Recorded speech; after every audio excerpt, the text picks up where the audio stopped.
What is up, fight fans? We are live on MMA Weekly. This is UFC Fallout. I'm Jim Grieshaber. Call me Gries, along with my buddy Jeff Cain. And we are powered by CBD Emporium, featuring Level Select CBD. And we need it today. We'll explain more about that in a minute. But you're going to get 50% off right now because we love you.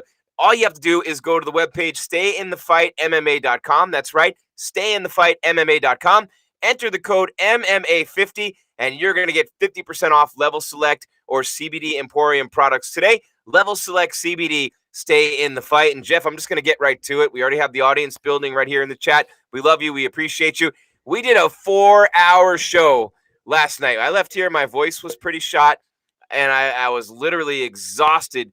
These Sunday turnarounds, they're not bad. Where it's 2 o'clock where I am. It's a little later where you are, but I am dead tired. So I needed a little pick-me-up today, right? So the coffee's doing it, whatever. So I take the level 2 cream and I put it on my back and my shoulders and my neck. And then I take that little right there of that nice little mint smell. Just wakes me up. It's like the Vicks. It serves 2 purposes. So I need it today because it's like when we were kids, you know, all the king's horses and all the king's men couldn't put Jim back together again. That's why I needed my Level Select CBD from CBD Emporium today, because I was struggling. And I knew years ago, Jeff, and then I'm going to shut up, I promise, about this. Years ago, I played sports my whole life, and I literally was playing hardball almost like about 8 years ago, still playing hardball, still playing in men's basketball leagues, destroying my body.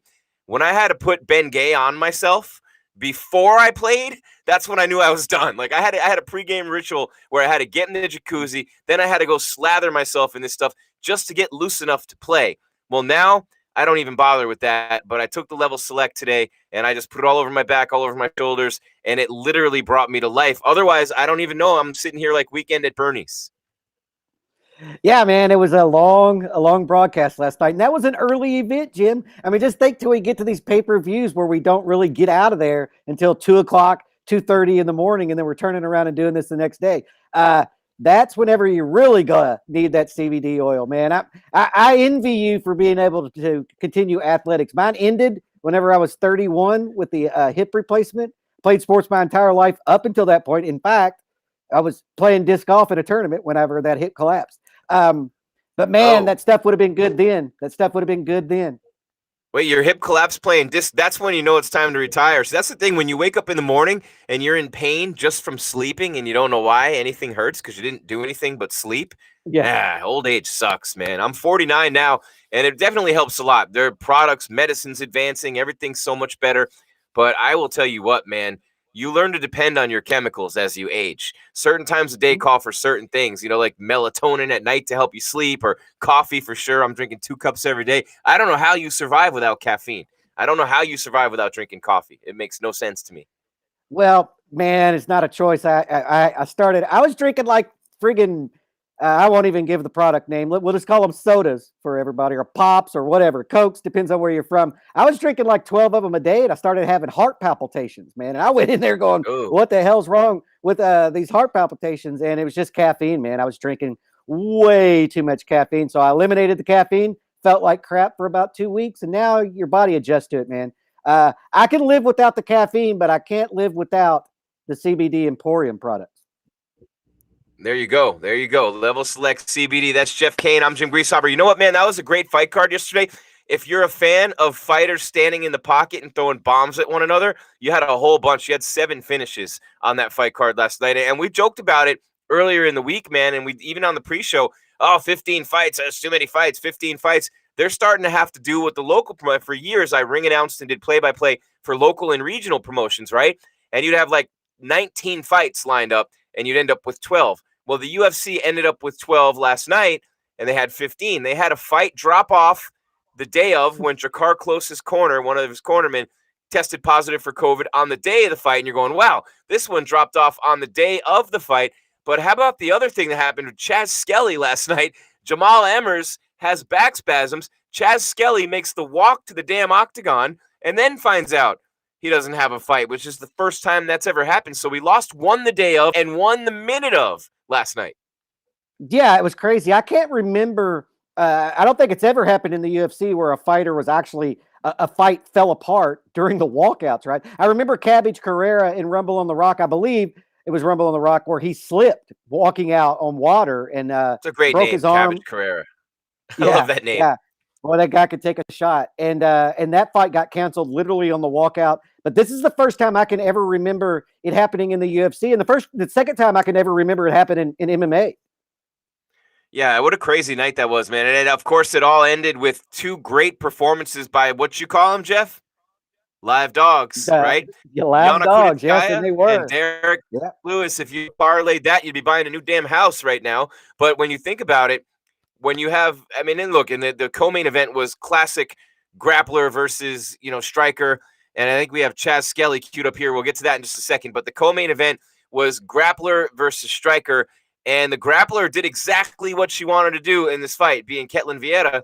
She did exactly what she wanted to do in this fight. She had 7 minutes of control on the ground over Yana Kunitskaya. If you'd have told her that, if you'd have told anybody that with a brain, that she would have control on the ground for 7 minutes and lose the fight, they would think you were from another planet. But that's exactly what happened as Kunitskaya outstruck her like crazy with most of those strikes coming from her back, and she fended off submission attempts all night long from arguably the best grappler in that bantamweight division. And what a performance by her. Yeah, I felt like that they both looked good. It was that reversal in the third round that Yana got late and was able to rain down strikes, because I felt like, and you felt like, it was an even fight heading into the third round. And so that it was all on the line then. And then Ketlen got the takedown, and I was like, this is over. She's going to win the decision. And then Yana got that reversal, rained down. What it come down to really is Yana did a hell of a lot more damage than Ketlen did. And I know that's not how every judge scores a fight, but some judges do score it that way. And I felt like that's why Yana got the win over Vieira. Yeah, there they are right there. Look at that stare down, man. Pretty intense, but that striker grappler battle. And then in the main event, man, and I totally screwed up the timing of the entire show by not going to that clip. I want to show you this clip in a minute, guys. But Derrick Lewis just did not look like he wanted to be there. He said after the show, he said, look, man, I couldn't get my body to respond in warm-ups. Even in the cage, I wasn't feeling it in that first round. And then Curtis Blaydes gave him the gift that keeps on giving, a half-hearted, ill attempt at a shot that didn't even look like a legitimate. I've watched it 100 times over and over and over to figure out what the hell, because Blaydes was winning that fight and he was looking really good doing it. And the only thing, Jeff, that I can think of as you look at the two of them there, 500 plus pounds of just wrecking machines in there. But I feel like someone and ESPN Plus doesn't let us see it anymore because they double dip on us and they charge a subscription and they go to commercial. So we don't get to see what's going on in the corners anymore. But I feel like someone in Blaydes' corner told him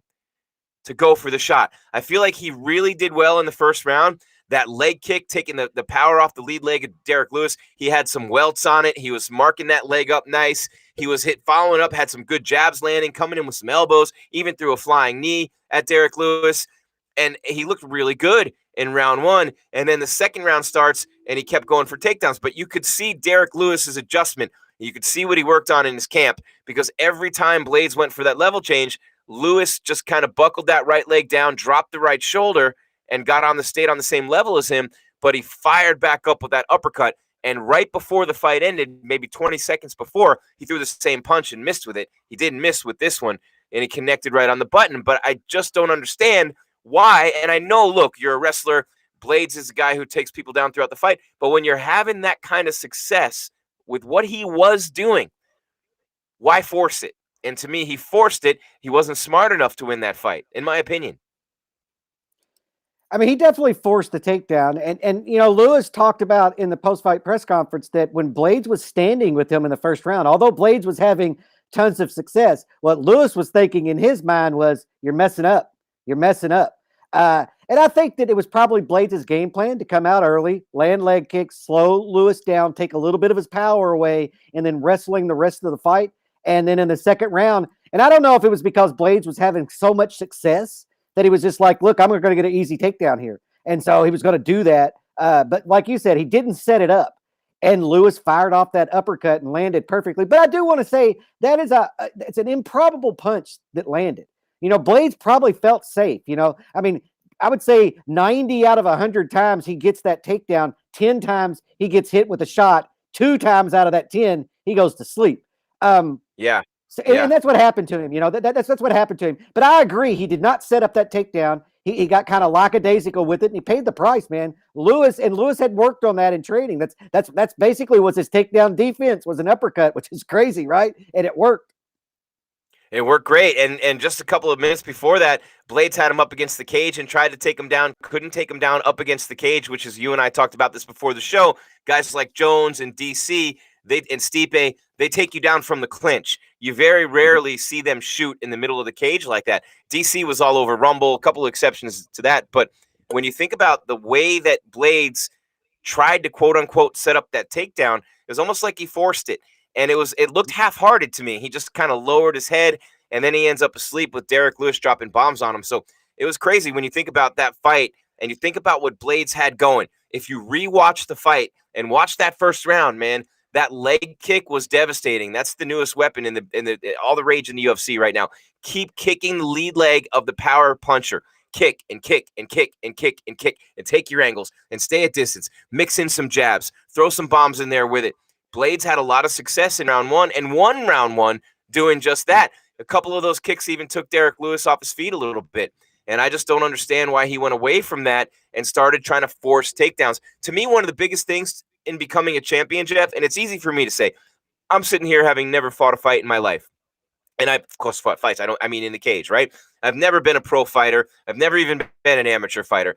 Disclaimer right there. But as a guy who loves this sport and who's been following it and talking about it and paying attention to it, talking to fighters in gyms all the time, watching and learning, one of the things that really sets a champion apart is his or her ability to adjust on the fly and use what's working at the moment, not always try to force what you're best at. Use what's working in the moment based on your opponent, based on the timing in the fight, based on everything that's happening in there to make those adjustments. And to me, that's a huge part of being a champion. We talked about Stipe's underhooks against DC.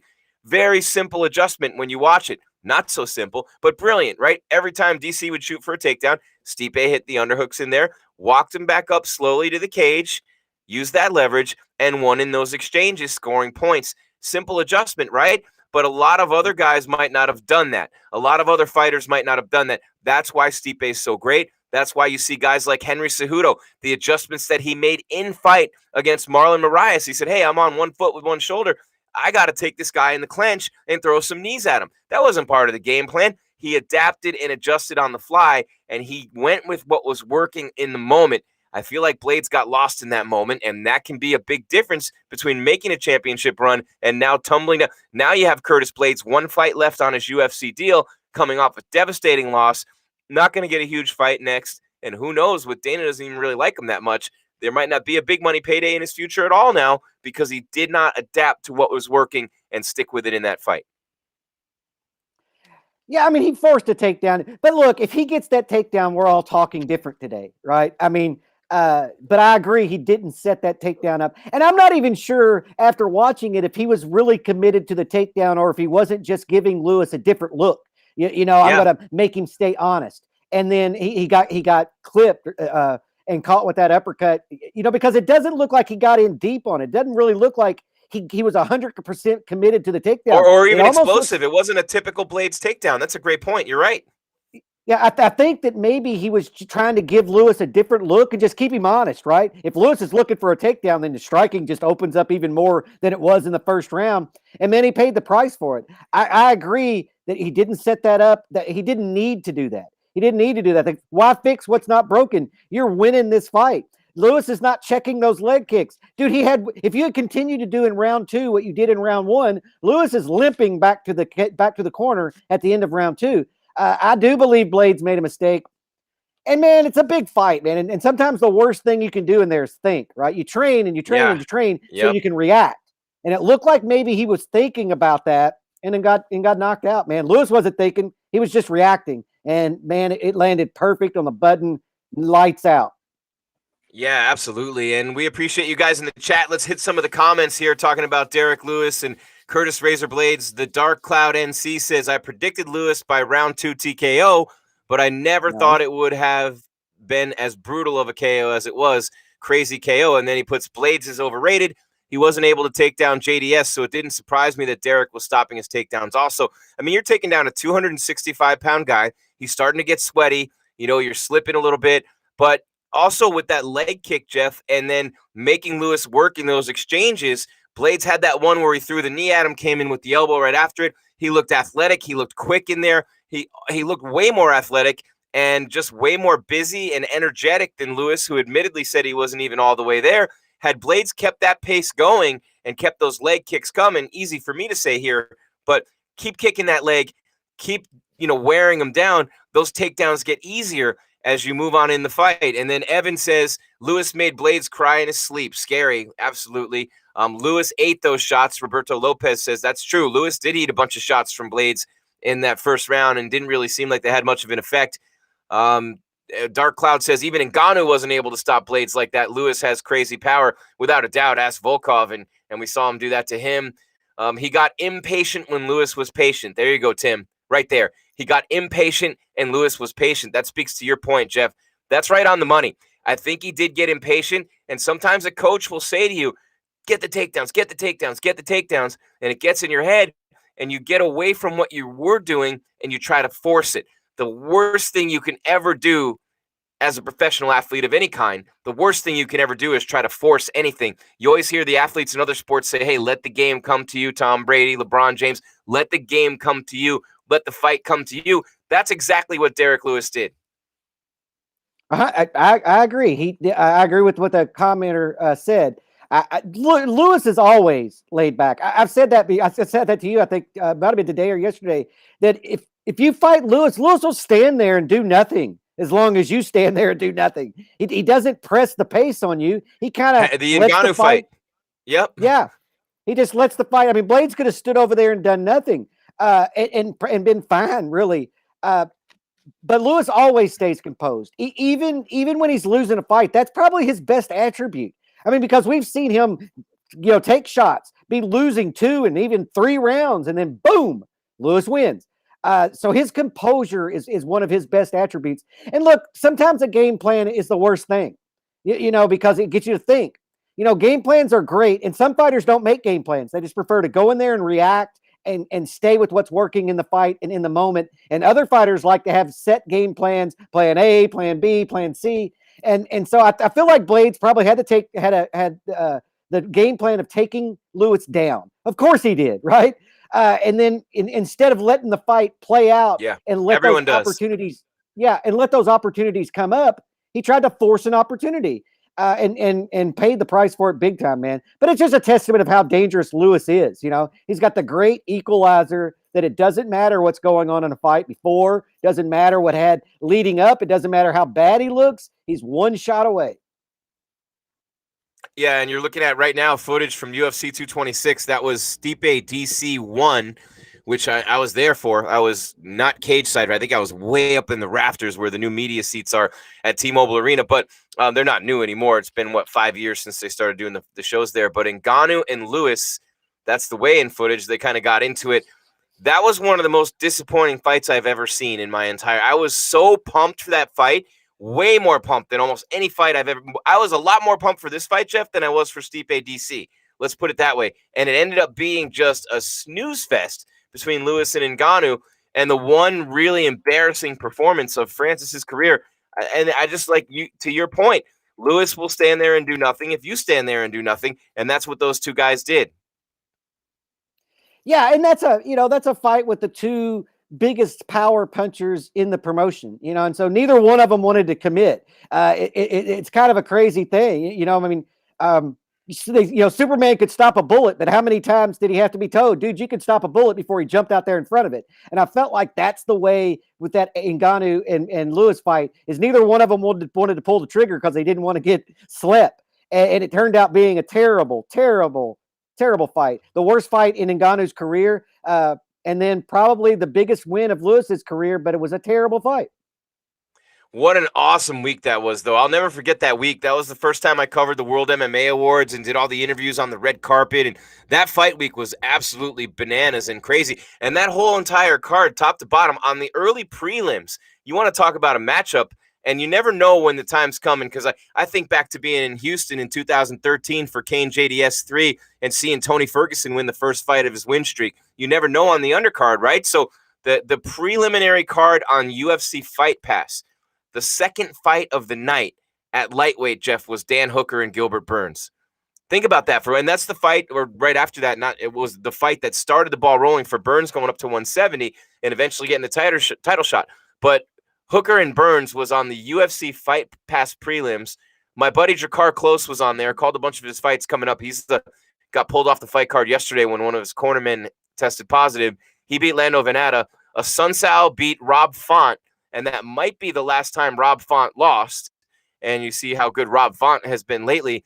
The headlining prelim on FS1 was Paulo Costa and Uriah Hall, and that was the fight where the Eraser took a bunch of damage, and he first became a real hot prospect by beating Uriah Hall. And then on the main card, you had Pettis and Chiesa, you had Perry and Felder, Mike Perry and Paul Felder. Split decision, you had Lewis and Ngannou, and that was when DC beat Stipe. But the worst fight on that card by far was Derrick Lewis and Francis Ngannou. And now look at the two of them. They're both top three in the heavyweight division.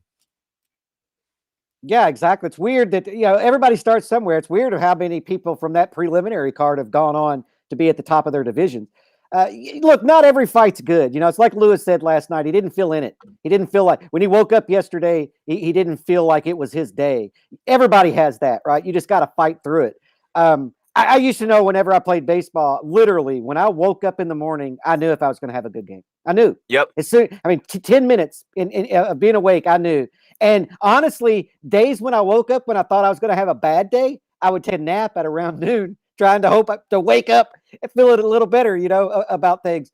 But look, not everybody has great days. And I feel like that was a day where neither guy wanted to commit, man. I wouldn't commit against Derrick Lewis. I wouldn't commit against Francis Ngannou. You're gonna have to chase me down. I'll tell you what. I'm not even trying to throw. There are three levels, and you guys know this if you train MMA at all. There's the three levels of distance, and you never want to be right in there tight in striking range against a big time striker. But even in that medium range, Lewis can reach you with those long arms, and he can hit you on the end of that punch in that medium range where you're usually safe from all punches and elbows, and only kicks can get you. But he can get you in that secondary range. And so you got to be really careful of that. And obviously, Blaydes wanted to be in as tight as possible and keep those arms of Lewis from extending and hitting him with full power. And he wanted to take him down and beat him up. And that's exactly what Stipe did to Ngannou. Noah's Ghosts, you said it in the chat right here. Stipe is going to put a wrestling clinic on Francis and then knock him out on the ground. And I said yesterday on the show, Jeff, last night, until Francis Ngannou shows me a ground game, I don't see him as a champion in the UFC heavyweight division who's going to win. Now, and he can become champion in any fight with a big shot, but to do it on a long-term basis and to sustain it, God, my brain's not working. My mouth, nothing's working today. But for him to have any kind of a run, I want to see more of a ground game, and I think that's what Stipe is going to do. But then you run into the possibility, just like Blaydes did last night, and I fell victim to it as well. I was drinking the Kool-Aid, and I said, Blaydes is going to win this fight. He's going to dominate Lewis. He's going to take him down. He's going to beat him up on the ground. Almost everybody thought that. That's why Derrick Lewis was plus 300, plus 350, the biggest underdog in a main event since Bisping when he knocked out Rockhold. Anybody who knocks out Luke Rockhold, I love them. But the second biggest dog in 5 years, and he just turned his lights out. Because you can fall in love with that ground game, and you can fall in love with your perceived advantage and try to emphasize it a little bit too much. And that's what we're saying here, man. And it's, and I know, and Noah's Ghost says that Derrick Lewis was dealing with his back issues in the Francis fight. He did have a bunch of injuries, but that also, segue, brings me to my next point, Jeff, which is Derrick Lewis is healthy. He addressed those injuries. He's in way better shape than he's been in. He looks a lot more comfortable in there. He keeps himself calm and poised, doesn't let himself gas out early. How many fights did you see him gas out early and somehow find something in the tank to get it done? He's become a much smarter fighter, and now he's tied for the all-time lead for finishes. So when I look at Derrick Lewis moving forward, he lost to DC in the title fight in New York, and he just DC was taking him down and then got his back and choked him out. But he is a beast and a mountain of a man, not only to try to take down, not only to worry about the shots like Blaydes ate last night trying to take him down, but then beyond that, you can't keep him on the ground. Almost every time he gets taken down, he gets right back up. He's almost too big to submit in a lot of those ways. It took DC to do it. He's a scary, dangerous dude. Big time. I want to see him fight Francis again. Maybe that's the fight. Maybe Stipe beats Francis and Lewis Francis 2 happens after that. Maybe, look, I think that Lewis is largely underrated and he's deceptive. I'll say that he's deceptive because first of all, he doesn't look like he's in shape. It's kind of like the Roy Nelson deal. You're like, this guy's not in shape. I'm going to beat him cardio. But then you get late in the third round and he's still there. So it's kind of deceptive. And he looks slow at the beginning of fights. He throws his jab. It's kind of lackadaisical. And then boom, everything comes 100%. It's sort of like Nick Diaz does this incredibly well where it's different speeds. And I feel like Lewis does that. And so he gets you kind of thinking, oh, this guy's out of shape. He's big. He's kind of slow. And then boom, he hits you and shows you that he's not slow. Or you take him down and you're like, he doesn't have a ground game. And then you can't deal with him on the ground. I think that Lewis is deceptive because people judge him on the way he looks and some looks that he gives you in a fight. But the guy's incredibly intelligent, man. I mean, it takes a lot. The difference between major league pitchers in baseball and really good college pitchers are those guys that can throw that 87-mile-an-hour fastball and then the next pitch look exactly the same and come 96. That's what Lewis does, and it's incredibly effective. Yeah, Pedro Martinez was the master of that, wasn't he? Changing speeds and looking exactly the same, doing it and just throwing your timing off as a hitter. And it is so much about timing. I mean, you think about being in there, Jeff, everything in a fight is timing and positioning and angles and all those things that go into it. But Derrick Lewis, everything has slowed down for him. He looks so good in there, man. He finds a way to win. He's always just found a way to win. The JDS fight was probably his low point. Did not look good in the JDS fight, and that was one thing that, he's talked about before. But since that JDS fight, when he got the injuries fixed, and he's looked really good. I mean, it was DC and it was JDS back-to-back. Mark Hunt was the guy who beat him before that, and he lost to Mitrione and Sean Jordan early in his UFC career. But when you look at Derrick Lewis since the Roy Nelson fight, he beat Gonzaga and then Roy Nelson, and that was when he started that ascent toward the top of the rankings. And then he beat Shamil and the Travis Brown fight where he goes, I don't like dudes who hit women, and he just knocked out Travis Brown. The Mark Hunt loss, I remember that fight. He got gassed out in the fourth round, and he didn't have anything left for Mark Hunt. But Tibura and Francis and Volkov back-to-back, he wasn't anywhere close to his best. Then the losing streak to DC and JDS, and ever since then, and people think he lost the Latifi fight. I was probably, right there, 50-50 on that one. But the Olenek fight and now the Blaydes fight, he's right there at the top of the division again, and he just derailed the next big thing. Blaydes was ready to make a title run. I even said last night, my dumbass, Blaydes Jones is going to be the rivalry at heavyweight. Not saying it can't happen, but Blaydes really has to go back and look at his performance and look at what he did. It happened to him against Francis too. He's got to learn to let the fight come to him a little bit more, and I still think he's going to be fine. Look, it's no shame that it happens. It's a heavyweight fight. You get knocked out. You just come back. Here comes the true test. How does he respond and come back? It shouldn't be for a while. He should sit out for a while because you get knocked out like that, you definitely need some time. Oh, yeah, he definitely needs to take some time, especially those 2 follow-up shots. Look, I think that Blaydes is going to regret this fight a lot. He looked great. He looked absolutely great in the first round. And so he's going to watch that tape, and then he's going to watch the second round, and he's going to think to himself, man, what was I doing? First of all, he's going to look at the second round and get to recall what actually happened, because there's no way that guy remembers even the walkout. No, but I don't feel like a lot of money last night too. Yeah, I don't feel like Blaydes had a bad performance. Man, that's the game you play whenever you fight Derrick Lewis, man. I mean, that's just it. Derrick Lewis, if he lands the big shot, and I don't care who you are. I don't care if you're Stipe or Brock Lesnar or Lennox Lewis, man. I don't give a damn. When he lands against you, you're it's over. And so I feel like Blaydes just has to go back and look at it. And I agree with what you're saying. He needs to let the fights come to him more. Do what Lewis does. Lewis lets the fight come to him and is successful at it. Blaydes, I felt like had it. And plus, Blaydes won the first round, right? You're up on the scorecards. So he looked great. He looked athletic. Yeah. He looked great. I mean, you can kind of relax in the second round, right? And see what Lewis is going to do. Because if Lewis isn't going to do anything, I'm up one round, right? I got the first round in my back pocket. So you're going to have to show me something in the second round to get me to commit to those things. And that's not everybody. I'm just saying, as a professional fighter, that's the way I would approach it. If I'm up one round on you, then the second round, you're the one that has something to prove, not me. And I felt like Blaydes, maybe he went in there trying to prove something, make a big statement. I'm going to take Lewis down at the beginning of the second round and pound him out. It's not what happened, man. But He I feel went for like three Blaydes had a good takedowns fight. in the first minute. Yeah, he went for three I know. takedowns in the first minute and didn't get him. And that's a great point, Jeff. And people, and this gets me to my next point. In the chat room, people are having some fun with this, and we really appreciate you guys. Keep them coming. But Sky says, I think the Herb Dean stoppage was a good one, but Derrick Lewis threw unnecessary shots at the end. So that's been a hot topic of conversation. Derrick Lewis did the crotch chop right after. He did not like Curtis Blaydes. He did not like the fact that he pulled out so close to the fight with COVID the first time. Lewis did not like him with the way that he was talking and his mannerisms leading up to the fight. And I think Derrick Lewis absolutely enjoyed hitting him with those last couple of shots, especially the second one on the ground. The first one on the ground, look, I'm going to clear this up right now. It's not Herb Dean's fault, all right? Someone says Herb Dean channeling his inner Mario Yamasaki, which is kind of funny on some levels. But Herb Dean did not do anything wrong last night, in my opinion, Jeff. And I think Herb Dean's a great veteran official. I have a lot of respect for him. But it's happening so fast. And as I watch this thing over, and you guys do it right now, if you don't believe me, pull it up on your phone, watch the replay, right? Derrick Lewis hits Blaydes with the uppercut. And again, I'm confined to a small square here.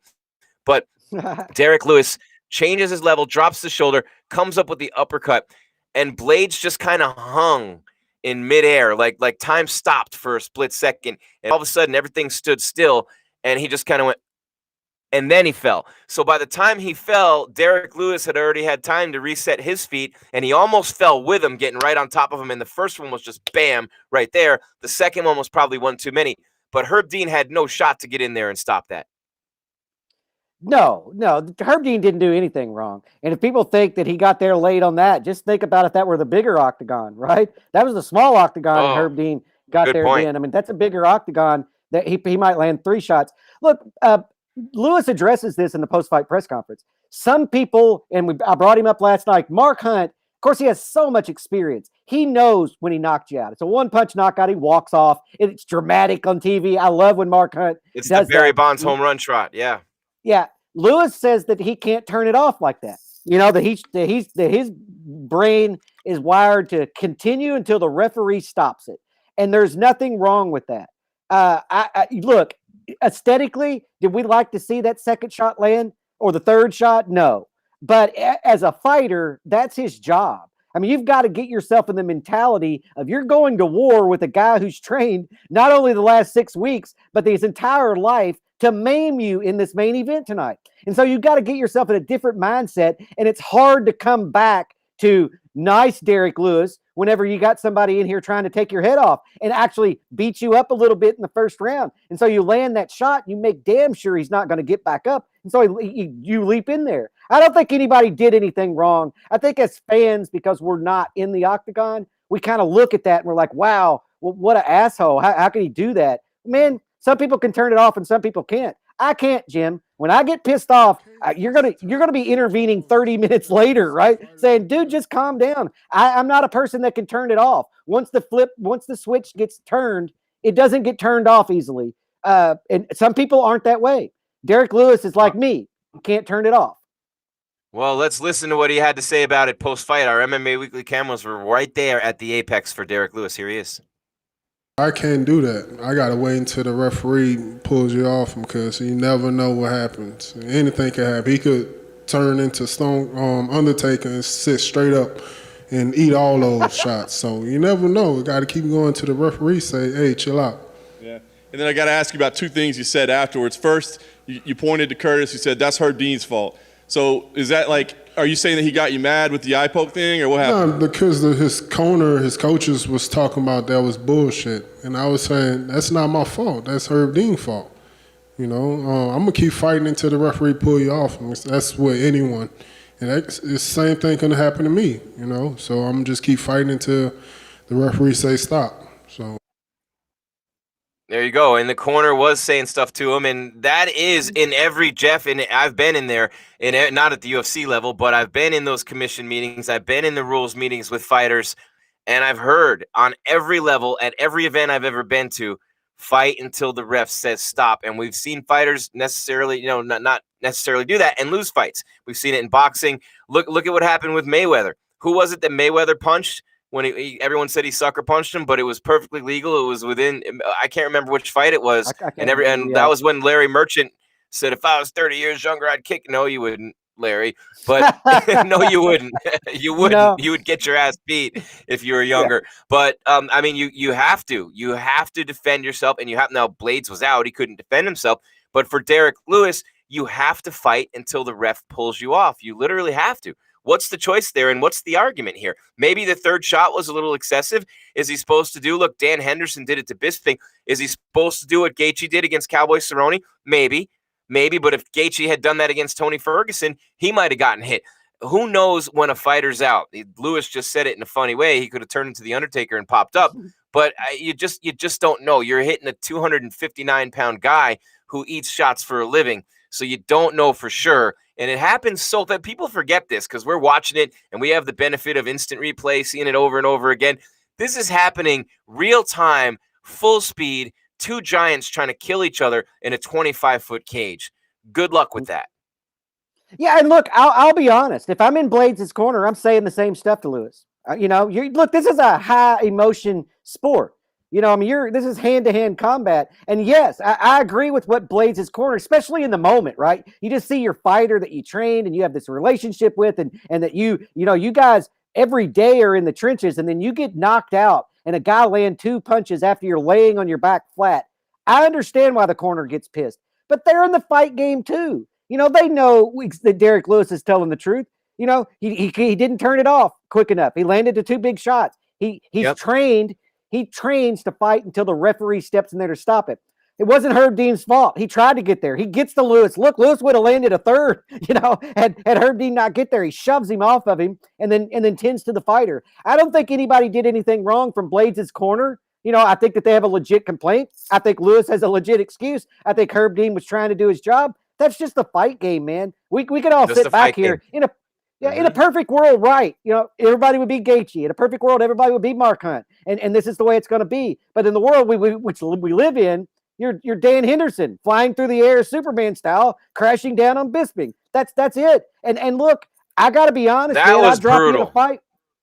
That was way more brutal than what Derrick Lewis did. What Hendo did was, and that still wasn't illegal. He was within his rights and had every right to do it. It's not illegal. And look, I'll be honest with you. If I'm in a fight and I drop you, I'm going to hit you until somebody pulls me off. And I don't care if you're unconscious or your eyeballs hanging out of socket. That's just the way it goes. That's the mindset you get yourself in that you're fighting for your life. And then that's why you have the Caniacs in there, Jeff. That's why you got all these Caniacs who love you. I love that phrase, by the way. I just don't think Lewis did anything wrong. I think that we're having Monday morning quarterbacking a little bit, and we're all kind of getting caught up in, he landed two shots. Well, he didn't land three because Herb Dean was there. And Blaydes is his CAT scan, I believe, turned out fine. He's going to be fine. He's going to need some time off. That's the fight game, man. And if you're not willing to have that happen to you, then you got no business being in there. No, and Herb Dean got there as fast as he could, man. He raced right in there. I mean, he did. And look, you're in a no-win situation as a ref because then you'll get a guy like Colby Covington, what he did to Goddard. And Goddard's a great ref. Colby's calling it a bullshit stoppage. If you rewatch that fight, that was a great stoppage by Mark Goddard. TJ Dillashaw was pissed off that they stopped the Cejudo fight when he beat him like a rented mule for a minute straight. Every fighter gets pissed off when the fight gets stopped too soon in their eyes, right? But it's a thankless job. It's the hardest job, one of the hardest jobs in the world, being an official, happening at full speed. So I give Herb Dean credit. Derrick Lewis did what he had to do. Look, Curtis Blaydes lost himself that fight. I want to say Derrick Lewis obviously won the fight, but Curtis Blaydes lost himself that fight. And as a competitor, here's the hard thing to swallow. When someone beats you and you're both at your best and you're doing things the right way, tip your hat. I'm Curtis Blaydes, rightly pissed off at myself for how I let that fight unplay and everything unfold in that second round, because he had that fight going exactly the way he wanted it, maybe minus the takedowns in round one. He was bruising up and welting up that lead leg of Lewis. He was landing some shots. Lewis was slipping all over the octagon. Blaydes looked athletic. He looked crisp. He looked fast. And then I just watched it again, Jeff. I can't show it on the show. I just watched it again. It was not even a full-speed, explosive takedown attempt. That's why when you said earlier, I'm wondering if it was even really a takedown attempt. I wonder, because he did change levels, but it's almost like he kind of just kind of like dropped his head. And I'm just kind of going like, he just kind of like dropped his head down, and it was not explosive. He left it there for a split second, and Lewis made him pay. You can't do that against the best of the best. Curtis Blaydes, literally coming up and fighting the guys he fought to get to the UFC, got there in 5 fights. Most of the guys on the UFC roster, you can get away with that kind of stuff if you're Curtis Blaydes and you're that good. Against the best of the best, you can't do it. Stipe would have done the same thing to him. Francis would have done the same thing to him. Did twice, as a matter of fact. And it's going to keep happening to Curtis Blaydes against the best of the best until he fixes it. Yeah, I mean, like I said, looking back, yeah, Blaydes is going to be really upset with himself. Like I said, he looked phenomenal in the first round. I mean, at the end of the first round, I'm like, well, this is going to be a one-sided fight. And then, boom, Then it looked like a clinic. Yeah, and then everything changes. So I think that Blaydes can take some positives from it. But yes, he's going to be really upset. I think that Blaydes just he just has to let the fight come to him more. You're winning the fight. You know, you're up on the scorecards. You're winning the striking exchanges. You know, there's no reason to try to force a takedown. And like I said, I'm not sure that he tried to take him down. I think maybe he was trying to give Lewis a different look and just got clipped. But it's such a low percentage shot that Lewis landed. I mean, that's what I'm saying is you could go out there and try. When somebody tries to shoot in on you and try to land an uppercut, you're not going to land it. You're just not going to land it. You think you can in your head because we're all delusional. But at the end of the day, that's such a low percentage shot, and Lewis landed it. And he tried to land it before. Like you said, he tried to land it before. That was his game plan. I mean, he game planned for that. Is if he's going to try to take me down, I'm going to make him pay with an uppercut, and then we'll see what happens after that. We made him pay big time. But I don't think Blaydes falls far. You know, Blaydes is still an incredibly gifted fighter. He just got to stop getting hit by big guys. Yep, and Noah's Ghost says in the chat room, a lot of guys who have talked crap took the extra punches on the ground. Michael Bisping, Ben Askren, Curtis Blaydes. Masvidal threw a couple extra shots at Ben Askren. I mean, look, when you're that guy and you run your mouth and you got that attitude, look, I'm not saying Blaydes did anything wrong either leading up to the fight. You got to be cocky. You got to have that swag. Look, you're fighting a 264-pound guy who wants to take your head off. You're every single day spending your life dedicated with one purpose, and that is to become a champion. How do you think you get there, right? You have that edge to you. And then in one night, in one instant, in 1 second, it all comes crashing down and comes to an end. So not the way that Curtis Blaydes had it drawn up, not the way that he envisioned that fight going. And especially you had to feel so good. His coaches, his corner, his fans, everyone's feeling it after that first round going, man, Blaydes just got to keep this up. And he's going to win this fight going away. It's going to be it's a 5-round fight, but at worst for him, it's a 50-45 at the end of 5 rounds if they were like the first round, and probably would have softened him up more and would have opened up those takedowns. And if he would have been a little bit more patient, I could see where that fight would have ended up being a clinic for Blaydes, where, you know, if he kept with that leg kick and he kept throwing the jab in there and he kept being athletic and making Lewis move around that cage, even though it's a smaller cage, by the end of the second round, Lewis is gassing out. He's getting tired. He's done that a million times. Then Blaydes has all night to take him down. I think he rushed it a little bit. You know, I got some good advice from an owner of a radio station when I started my career, and I did years of sports radio. And he'd say, hey, Mr. H, what do you think of the show? You know, I'm like 27 years old. And he goes, the first 20 minutes I heard in my life, he goes, in that first segment, and you had nothing left. Sometimes you have to have the patience and let things play out slowly throughout the course of a 5-round. Ooh, it looks like we dropped Jim right there. Yeah, I agree with what Jim was saying, though. Look, a lot of people looked great in fights, and they were winning fights until they lost them, right? I mean, that's the sport. Everybody, and those are the toughest ones, you know. But yeah, everybody looks great until they don't look great in there. And yeah, Blaydes made some mistakes, but like I said, it's the heavyweight division. You're not far from getting back to the top. He just needs to put together 2 more wins, and then he's right back where he was.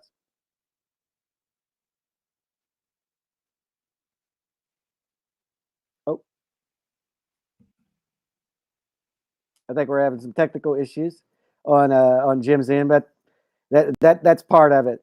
But yeah, whenever we're talking about those 2 extra shots, Henderson took a lot of heat for landing that big shot against Bisping after knocking him out. But then Bisping did the same thing to Rockhold. He knocked Rockhold out. Rockhold's out against the cage, and Bisping's just unloading right hands on him. And so, I take that with a grain of salt, man. I'm not too upset with anything that happened in there. Well, no, if I were Bisping, I would have never stopped punching Rockhold if I were Bisping. I give him credit for stopping when he did. Yeah, it's just weird how that went, though, Just disrespected him so badly leading up to that fight. Like, Rockhold lost himself that fight. You know what's funny? And Luke Rockhold is to me, and this is just my experience with him, never really been a super nice dude, kind of condescending, arrogant to me, wasn't really that nice of a guy. So when someone knocks him out, but I still think of the Romero. Rockhold has been pulverized by Bisping. What Yoel did to him. I mean, think about Rockhold, that image of him slumped up against the fence and Yoel coming with the uppercut from hell, literally, and just blasting him in the jaw while he was sitting there prone with his arms limp on the side. Rockhold's taken a bunch of those shots in his career. And then the shot that he tried to go up to 205 and fought Jan. Oh, God. That shot, that if you go back and watch Rockhold versus Blachowicz, when Rockhold had that ill-advised venture up to 205, I mean, that was a shot. Rockhold's taken some big shots in his career. Oh, yeah. Yeah, he's taken some big shots, man. Rockhold, everybody likes to dislike Rockhold, and that's fine. I've met Rockhold several times, especially whenever he was in Strikeforce and then his earlier days in the UFC. I wasn't upset seeing Henderson airborne on Bisping, and I wasn't upset seeing Bisping land those shots on Rockhold, man. I mean, there's just certain people in this sport that you just don't really get all that upset whenever they're getting beat up. I mean, you just don't. And Colby Covington's probably one of those people, for the fans. Yeah. Whenever you saw him get dropped, they were probably like, heck yeah. But it always changes, right? I mean, Bisping went from the heel in the Henderson fight. Everybody just wanted to see him get his head knocked off. They loved what Henderson did to him. And then fast forward to the Rockhold fight, and all of a sudden, Bisping's the good guy. Bisping's the good guy, and yeah, no doubt. And what Rockhold beating Weidman, and Rockhold was just cocky the whole way through. I like Tim's comment, Jeff. Jeff, you are so cold, you froze Jim's internet up. I am cold, man. I'm goal-oriented. Yeah, I'm goal-oriented, man. I mean, like I said, you're in a fight, you're trying to end it. So I'm not going to knock on Lewis for landing those 2 shots. I'm just not. What'd you say? If your eyes hanging out of socket, I'm still gonna. Well, last night you said you'd fight your mom for $1 million. Yeah. Look, I mean, in a fight, and now these are organized fights, right? But still, you're literally fighting for your life in there. And whenever you put yourself in that mentality that I'm fighting for my life, then what won't you do? And when will you stop? I'm going to stop until you're dead. And that's what the referee's there for. That's what the corner's there to throw in the towel for. You got to have that mentality, or you're going to lose to somebody that does. No doubt, and that's one of the things that Dana said over and over about Conor McGregor, saying, hey, he'll fight anyone, anytime, anywhere, short notice, didn't matter. Even the Diaz fight, the first one, bring him on, let's do it at 170. And that's one of the things that's special about competitors on this level. Keep those comments coming in the chat, guys. We love it. We're going to continue with the show. I guess about another 15, 20 minutes, and we're going to start talking about the rankings at heavyweight and where everything might fall in just a minute, especially if you missed a lot of what we've done on the preview show and what we did last night. We've been focusing a lot on the heavyweight division. It's UFC Fallout on MMA Weekly, the most trusted source in news and entertainment in MMA for almost 20 years. Jim Grieshaber and Jeff Cain. Call me Gries, call him Cainiac. I think we're going to start that. We're going to get the Cainiacs going, throwing the hands up, and they'll be doing the wave in the chat room, Jeff. But it's all powered by CBD Emporium, featuring Level Select CBD. StayInTheFightMMA.com is the website. StayInTheFightMMA.com. You're going to get 50% off Level Select and CBD Emporium products with the code MMA50. StayInTheFightMMA.com. Level Select CBD. Stay in the fight. And I'm having one of those days where, if you're a fighter or you're an athlete and you're throwing punches or kicks or whatever, and you feel like they're a step slower, I feel like the words leaving my brain and getting to my mouth are slower. And I used to have nightmares when I first got in talk radio, and these nightmares would wake me up in the middle of the night that I'd be trying to talk and my mouth would be like so, and I'm just going, and no words would come out, almost like you're suffocating. I'm halfway to that point today, Jeff. It's a long week, man. We hit the weekend. We got all the shows. We have the streaming show last night. But then I start to think, well, if I feel like this, what does Curtis Blaydes feel like today? Good Lord. Yeah. Yeah, Blaydes is not having a good day today. Like I said, he gets to rewatch that because he doesn't remember that second round. I mean, he might remember the first, but he doesn't remember the second. And he's going to watch that and have some big regrets, man. But he's also going to be able to take some positives away. You know, he's going to take some positives away from that. He looked great. If you could have continued doing what you were doing until you got knocked out, you were having a good night. But that, like I said, that's Lewis, man. That's why we all watch Lewis. You know, that's why we watch Francis. That's why we get on the edge of our seats. We just know something bad's going to happen, and you just wait and wait. You used to feel the same way with Mark Hunt, you know, or Liddell in his prime, or Anderson during his run. You're just like cringing, going, "Oh my God, Rich Franklin's nose is on the side of his face." Yeah, man, the guy's got power. Derrick Lewis has some. Maybe he might be the most powerful puncher in the heavyweight division. I mean, Ngannou comes to mind for sure, but I think that Lewis is a better boxer than Francis is. Like for instance, if Francis misses that uppercut on Overeem, he's eating like 9 punches before he gets set back in a defensive stance. And so I feel like Francis leaves himself wide open on punches because he overcommits, where Lewis doesn't do that. And so Lewis has the power, and he's a better, more technical, disciplined striker than Ngannou is, in my opinion. Yeah, and that's where Francis had trouble in the Stipe fight. Honestly speaking, he hit him with that big shot, and that's what Francis does. But he does leave himself open, or he did leave himself open in that fight, and Stipe was able to take advantage of it in other ways, in the clinch and then taking him down, put on a clinic in that fight. And I don't know. And look, and you start thinking about that, and let's get into this, Jeff. We have the heavyweight division, right? We have the heavyweight division, which is right now, I mean, and we thought we'd get a lot of clarification coming these next couple of weeks, and we still have Gane and Rozenstruik. Look, how good is Gane? Is Rozenstruik a legitimate title contender? Some of those questions will start to be answered when those two guys fight next week. So I'm really excited to see when that fight takes place, where the dust settles and what falls there. But at the end of the night, Derrick Lewis is right there at the top of the heap where he's been. He wants to fight Overeem next. I would not book Derrick Lewis against Overeem. I would book him against the winner of Gane and Rozenstruik. He hasn't fought either one of them. Those are the fights that are leading you toward that title path. Overeem's on his way down, and I don't think Overeem's going to be in that title picture again. And, of course, I've said that about Glover 100 times, and there he is at light heavyweight. But to me, that's because the division's thinned out, and nobody expected him to beat Santos, especially Santos. But when I look at the heavyweight division right now, the only fight to make, in my opinion, is Lewis against the winner of next week's fight with Gane and Rozenstruik, because then you eliminate another fighter from title contention and that three-headed monster at the top, which is Stipe, Ngannou, and John Jones when he comes in. Yeah, I think what Lewis is looking at is, first of all, Overeem has a good name. Overeem is a legend in fighting, combat sports, and MMA and kickboxing, you know. And he knows that John Jones is coming to the heavyweight division. And so I think that he feels like he'll knock Overeem out. It'll be a good, solid win. And he's going to have to fight somebody before he ever gets to a title fight anyway, because of Jones' entrance into the division. And so I feel like that's where Lewis is going with this. He doesn't have to fight the winner of next week's fight, you know, because Jones is going to come in. The next week's fight and last night's fight wasn't going to determine a number one contender. And it's still not going to determine a number one contender because we already have a number one contender. He's John Jones. And then you have Volkov sitting there too after that win over Reem. So here's what Lewis said about Overeem. We have the clip from last night. The MMA Weekly cameras, as always, front and center at the Apex. Next, you know, like I said earlier, I'm already greased and oiled up for him, so we ready. Yeah. I like it. I was going to ask, so when would you like to see that happen? As soon as possible, you know, as soon as he passes concussion protocol, whatever, his suspension, whatever he got, that'd be as soon as possible. But I would like a 3-round fight, you know, just cause I don't want 5 rounds. Yeah. You know, there's talk of like you or Curtis. Is it just that personal with you that you don't care he's had a loss? Yeah, I don't care. He had a couple of losses in a row. It'd be cool to fight him because he's a so-called legend. So it'd be cool to fight somebody like that.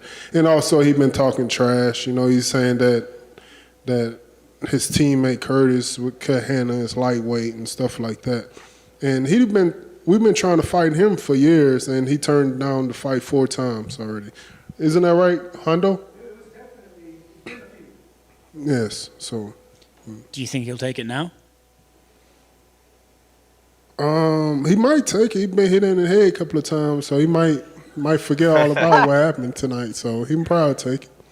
Did you say All that right, you're there you oiled go. up That's and ready Derrick for Lewis him? right there, Yes, post the fight clap 'em on the cheeks, podium yes. in Vegas No at the homo. UFC Maybe Apex. he won't take it then. Let's take it back here.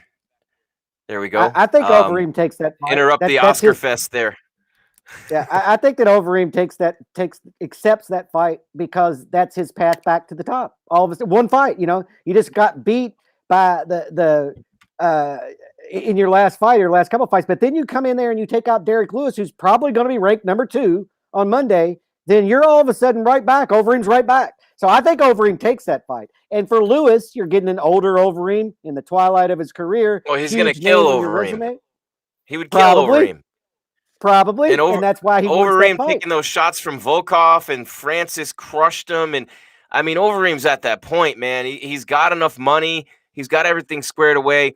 I understand he wanted to make one more run at the belt, Jeff, but Volkov just ended that, man. Alistair Overeem's not winning that title. This division is too stacked right now. Maybe a couple of years ago when it thinned out, he had a shot to get a title fight. And look, he did get a title fight, and he dropped Stipe. He had that fight, maybe could have won it had he continued with the ground and pound and not gone for the submission. Very easy for me to say. I'm not a fighter. I'm not in there. Overeem he could write 100 books on fighting. But what I'm saying is the ship has sailed. You're not going to get into title contention by fighting Overeem. So Lewis clearly saying not wanting to fight a 5-round fight. I don't think the belt's the motivation for the Black Beast right now. He's got one more fight on his contract. He wants to make a bunch of money. And, when I look at Derrick Lewis right now, I'm not sure what the motivation is. Well, with Lewis, it's just a good win. It's a good, solid win on your resume. It looks good to the fans, and it keeps you right up there in the top because, like we brought up, next week we got a meaningful fight. At the end of March, we have the title fight, and so Lewis is just looking to maintain. And then Overeem is a relatively what I would consider an easier fight for Derrick Lewis. And so you look great. Anytime you knock out Overeem, it's a highlight reel, and everybody talks about it. And so I think that's what Lewis is doing. He's just setting it up to where he can get another win, and then he's going to be sitting in a prime spot because half the another people in front of head for him to collect. Yeah, I get it. I get it. But I just don't think he's motivated to try to win the title. Look, you got Jones coming up. If I'm Derrick Lewis and he hasn't fought Stipe, he already has a win over Francis. Maybe the winner of the Rosenstruik and Gane fight, maybe that's not a fight he wants. Look, those two guys are beasts. And you look at what Rosenstruik did against Overeem. Overeem had that fight won. I don't think Rosenstruik is all that great. I think he's a top-level heavyweight, but I don't think he's a championship-level heavyweight. I think Cyril Gane's going to expose him. I think he's going to beat him pretty badly. And I'm not saying that to diss Rosenstruik, but I do think Cyril Gane is a legit title contender. So at the top of this division, Jeff, I'm just going to roll through it. Starting at 7 with Cyril Gane, who I believe is going to be top 3 after the Rosenstruik fight. Then you got Reem. Then you got Volkov. Not really title contender.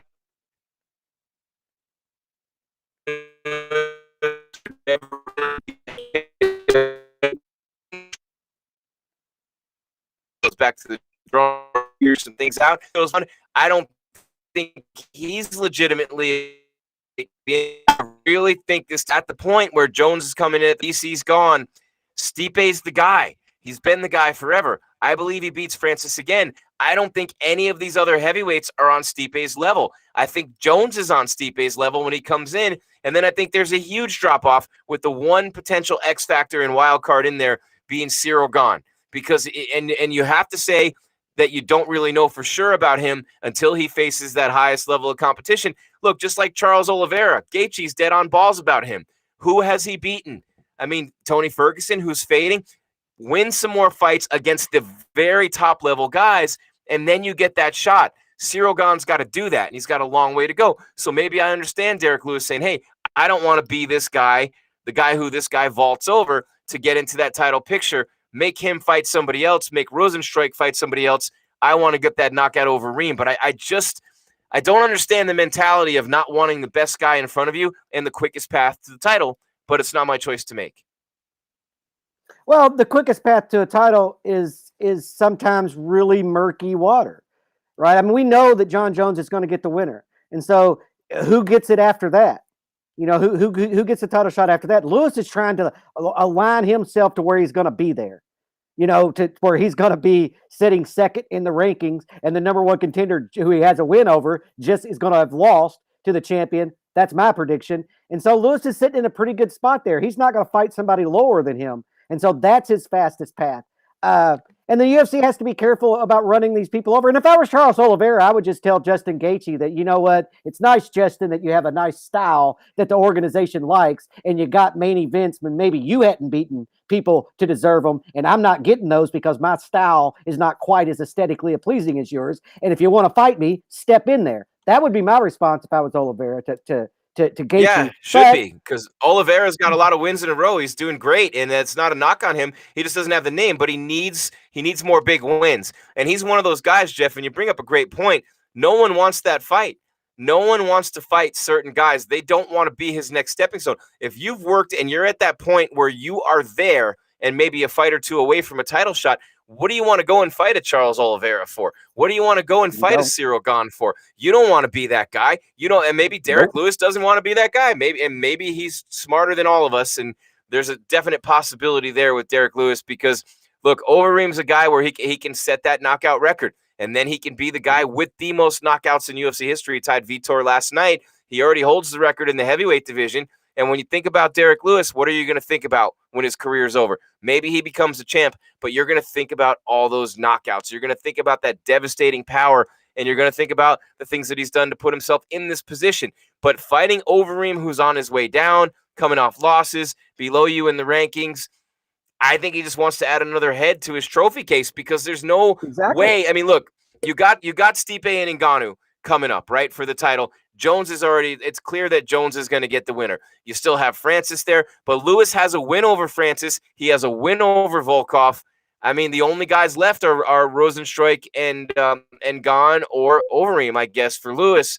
And at the end of the day, he wants the money. He's got one fight left on his contract. Maybe he wants to finish that contract with a knockout. Maybe he doesn't want to fight anymore after that fight. Maybe he wants to set the record and ride off into the sunset. We really don't know at 36 years of age why he wants to fight Overeem.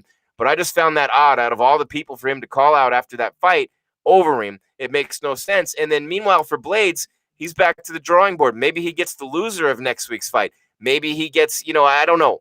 There's a lot of possibilities for him. Volkov is still in the mix right now, like maybe a fight away from a potential title shot. But clearly, Jeff, the heavyweight division right now is all about Stipe Francis and the impending arrival of Jon Jones. Everyone, it seems, wants to push Stipe out and see Francis win this fight to have a new guard in the heavyweight division. But I just don't know that it's going to happen, man. I see Stipe. He's such a great fighter and such a smart fighter. I see Stipe winning this one almost as easily as he won the first one, and then we get that GOAT versus GOAT, Stipe and Jones. Yeah, I'm picking Stipe to win that fight.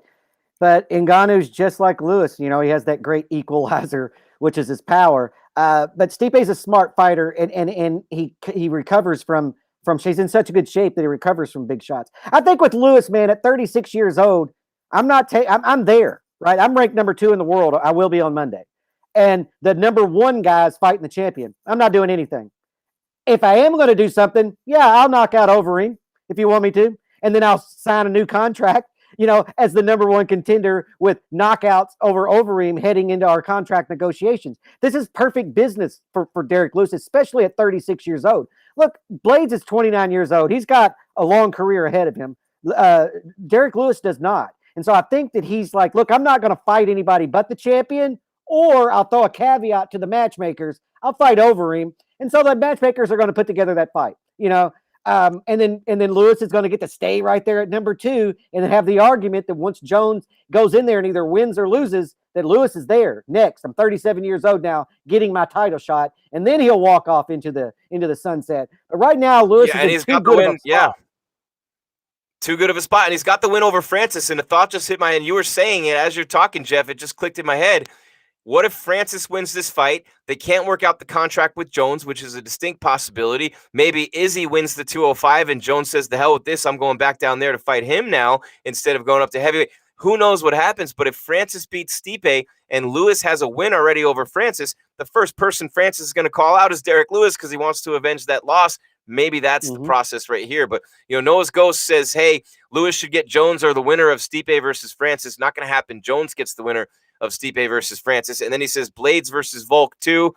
That was 14 takedowns for Blaydes. And then winner of Gane versus Roz can fight JDS. JDS is not in the title picture anymore. He's never going to be in the title picture again. No. And at number 12, there's no way you're going to fight. You're going to have Cyril Gane. And Cyril Gane didn't Cyril Gane just knock him out? I do not recall right off the top. Didn't Cyril Gane just knock out JDS? Yeah. Is that who did it? Yeah.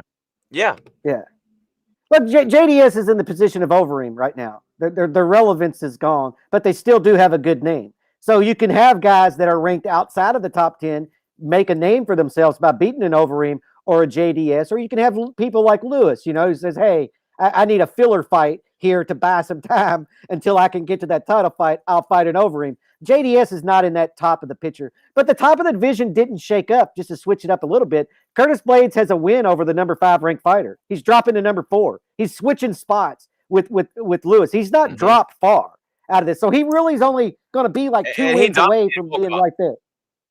That was a dominating win over Volkov too. It wasn't just a win; he dominated him. Yeah, and so he's just like 2 fights away from being back there, And so he loses those fights and he's back down here fighting Overeem and JDS. But right now, Curtis Blaydes doesn't fall that much with that loss. In the top of the division's all tied up. There's going to be losses. Blaydes' loss isn't going to look that bad whenever we're looking ahead at the end of March going, yeah, but Francis has a loss and either Gane has a loss or a win. It's all going to play out to where nobody's going to have a really strong argument except for the winner next week and John Jones.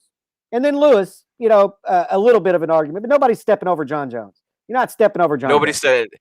No, and I talked about JDS, and I look at his last 5 fights. It's just absurd. Derrick Lewis and Ngannou, Blaydes, Rosenstruik, and Gane. And, he got TKO'd by 4 of them. He actually TKO'd Derrick Lewis, and that was before Lewis, addressed the injuries, got in better shape, worked on some things there. But JDS, a legendary champion and fighter. I'm not denigrating him at all. I'm just saying that, that ship has sailed and his time is gone.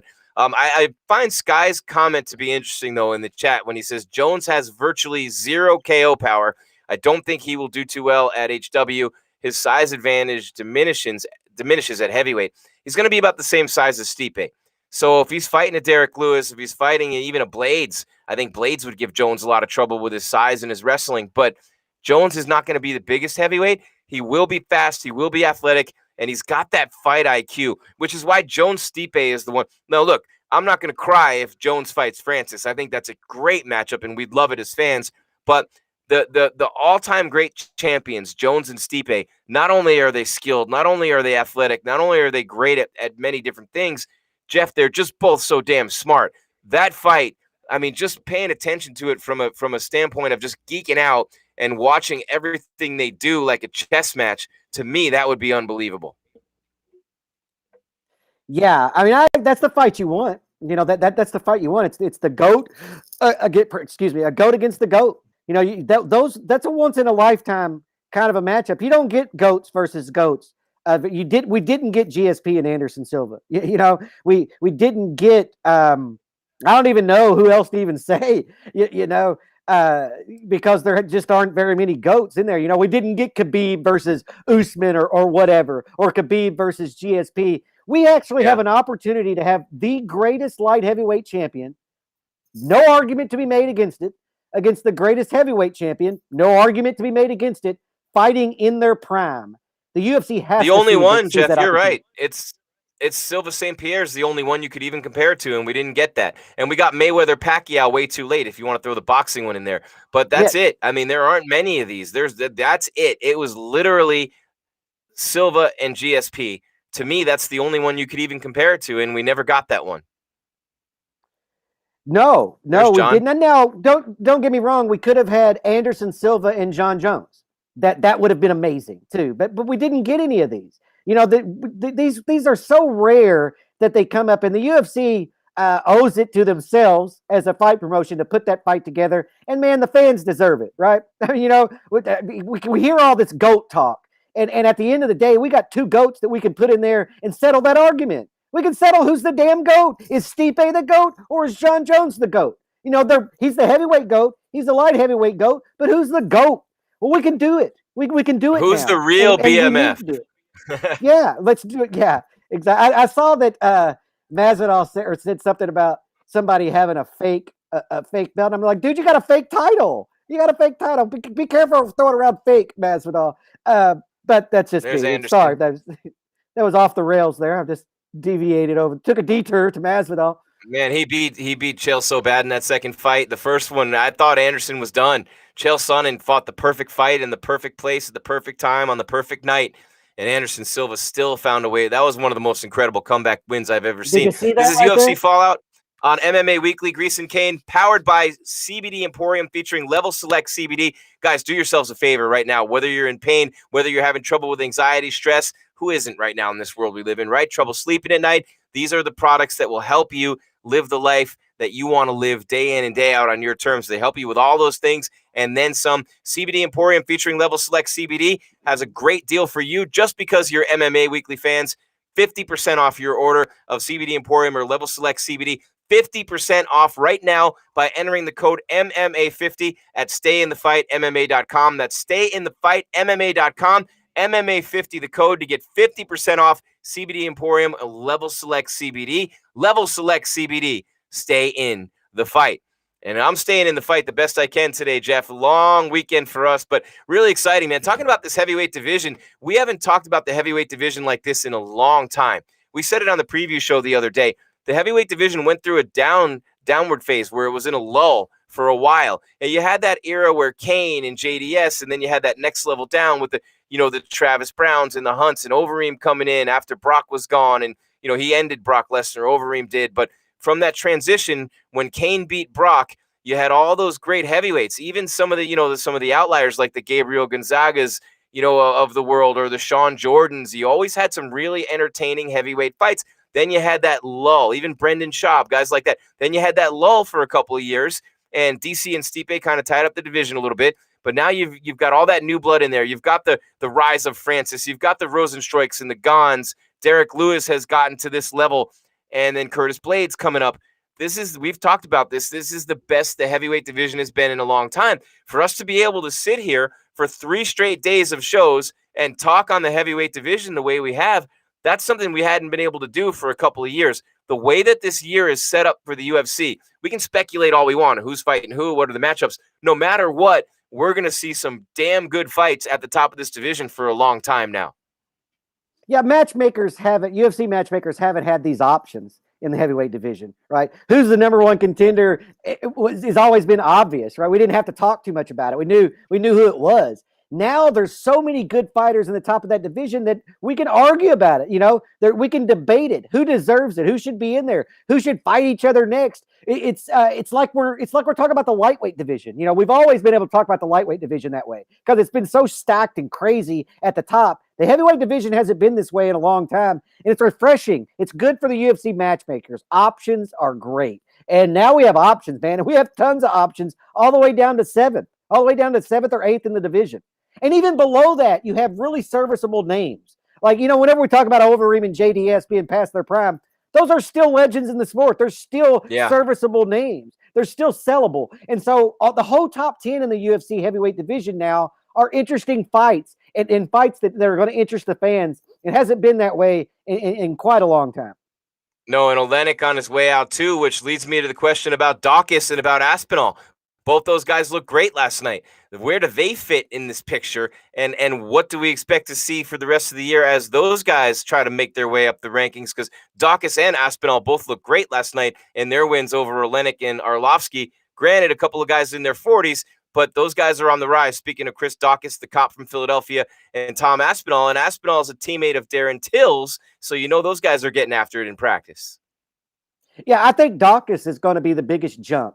Like when we're talking about the rankings in this fight card, I feel like the co-main event, they were 6 and 7 because they have wins over people below them, but losses to people above them. They're not going anywhere. They're just going to switch spots. One of them now, the 7th ranked guys or female 6 and the 6 and 7. Same thing in the heavyweight division. Lewis and Blaydes just switched spots from 2 and 4. Dawkins, on the other hand, goes from unranked to, I think, probably 8th or 9th in the world with that win. Yeah, without a doubt, right? And that was a very impressive performance by Chris Dawkins in that fight. I mean, he just literally just crushed him with some combos and then put him to sleep. Lennox had a couple of tough ones in a row now, and you think he might be at the end of the line. But, man, it's Derrick Lewis beat him before that, and he couldn't get any submissions going on Lewis. Lewis is too big of a dude. Big shoulders, big head, big neck, right? Tough to wrap around. Yeah. But this division, you're going to see some great fights. I can't wait to see Gane versus Rozenstruik next week, man. Let's just transition into that to close out the show. We'll be here next week for that one, Jeff, and I can't wait to see where these two guys stand. Now, look, Ciryl Gane, he hasn't proven it against the top-level competition yet. Now, obviously, he's a Muay Thai champion. You know, seven wins in his Muay Thai career, 5 knockouts in those 7 wins, was undefeated, and then he becomes an MMA fighter. He fought 3 fights in TKO, right? So we talk about great heavyweights. Blaydes fought 5 fights. He's in the UFC. Gane's 4th fight, he's in the UFC. And he's 4-0, and he has not had a close fight in the UFC. 2 wins by submission, a unanimous decision, and a TKO over JDS. And, you know, when you look at Ciryl Gane, he's a Muay Thai fighter. His submission game's good. He's just a big dude, man. At 6'5", and 250 pounds, he looks like he could be the heavyweight champion of the world for a long time. I really like this kid. I can't wait to see what he does against Rozenstruik, who, of course, is the kickboxer with that one-punch knockout power, and his only loss was to Francis Ngannou, and he got knocked out in 20 seconds by Francis, and that was in May of last year in Jacksonville. But he came back and he TKO'd JDS. He also has wins over Overeem and Arlovsky, couple of bigger names than Gane, but these are 2 young, sort of unproven guys, and young in terms of time in the UFC for sure, because Rozenstruik's 32. But 2 guys who are looking to make a title run. One of them is going to get derailed next week. Yeah, look, Gane's the best prospect in the heavyweight division, but he's not a contender yet. You know, he's that prospect that we don't know. The next week's going to tell us a lot. It's going to tell us a whole lot about the future of the heavyweight division. If Gane goes in there and looks good, man, he's going to jump up in there and everybody's going to be talking. It's a fresh face. His style is exciting.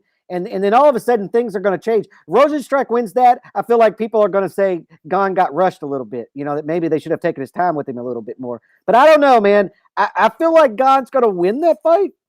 And we're going to have a new, fresh contender in the heavyweight division, as if we need one. We got John Jones, and then we're going to have Gane. And so last night when you talked about Blaydes, maybe he and Jones are the rivalry. Maybe it's Gane. Maybe it's Gane and Jones that's going to be the rivalry. I don't know, man. But that's the beautiful thing about the heavyweight division. We're having these conversations now, Jim, and that's amazing. Yeah, I mean, he made his professional debut in 2018, Ciryl Gane. 3 fights, and then his 4th one's in the UFC. I mean, even in a division like heavyweight where it happens quicker, Cain did it, you know, Blaydes did it. But that's amazing, man. You can see it written all over people, and you're not getting fights on the lower levels as a heavyweight. I remember a friend of mine booked Cain Velasquez for a fight before Cain went to the UFC, and it was a local show, regional show.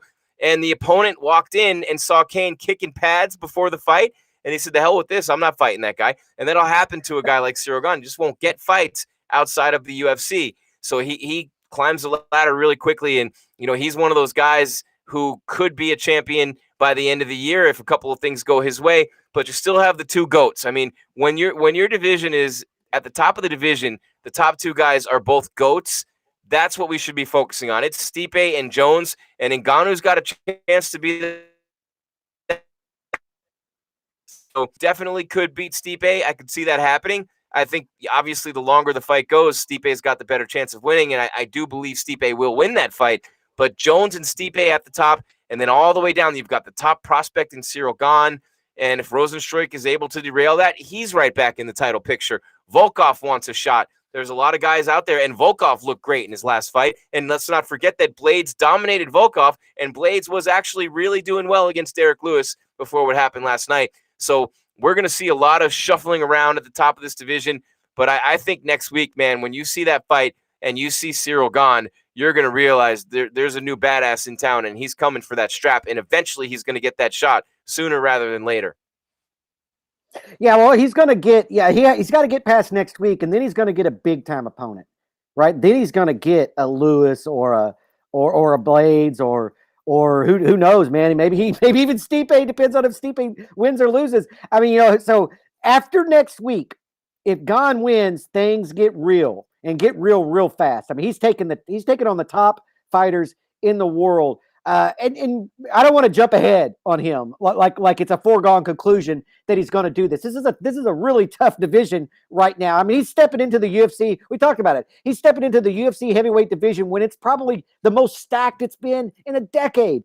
And so I don't want to get too far ahead of it. Although I am predicting him to win next weekend. What I'm interested more than that is what happens to him next. What matchup does he get? And is it literally? Is this guy 2 fights away from a title fight? He might be. Next week and then one more. He could be in a title fight, which is extremely fast for when he, like you said, when he made his professional debut. But here's a guy who's had experience in other combat sports. So it's not like, a normal guy making their UFC debut. But yeah, man, he's the best prospect in the division. I predict him to win next week, and then we're going to see how he looks against the real top of the division.